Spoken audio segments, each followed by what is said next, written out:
तक्रारी होत असतात. आणि मग अशा वेळी आपण आपल्या आहाराची, आपल्या आरोग्याची काळजी घेणं गरजेचं असतंय. आपण काय खातो, आपण रोजच्या रोज व्यायाम करतोय की नाही, आपण रुटीन चेकअप करतोय की नाही, हे जास्त गरजेचं आहे. त्याचबरोबर आता मला बऱ्याचदा असं दिसतं की बऱ्याच स्त्रियांचा असा अट्टाहास असतो की मुलगाच व्हावा. आणि अशा या परिस्थितीमध्ये ते कितीदा तरी अबॉर्शन करून घेतात, पण त्यांना हे लक्षात येत नाही की यामध्ये त्यांच्या शरीराचे किती हाल होतात.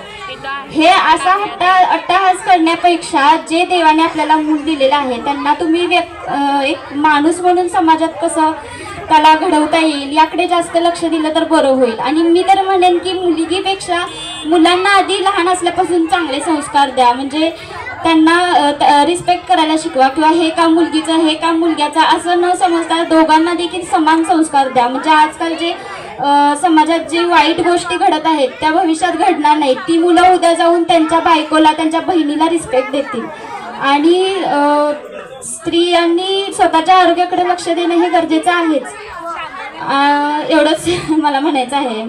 माझ्या क्लिनिकमध्ये आम्ही होमिओपॅथिक ट्रीटमेंट देतो, ज्यामुळे होमिओपॅथिक औषधाचा साईड इफेक्ट तरी होत नाही. आम्ही पेशंटची डिटेल हिस्ट्री, केस टेकिंग घेतो. आणि एखाद्या जर आजकाल PCOD, थायरॉइड या सगळ्या तक्रारी जास्त वाढलेल्या आहेत, आणि अशा तक्रारींसाठी एक रेग्युलर आयुष्यभर एखादी गोळी घेण्यापेक्षा आजार मुळासहित बरा कसा होईल, आपण कसं हेल्दी राहील याकडे लक्ष दिलं तर फार बरं होईल. मला एवढं बोलण्याची संधी दिली त्याबद्दल खूप खूप आभार.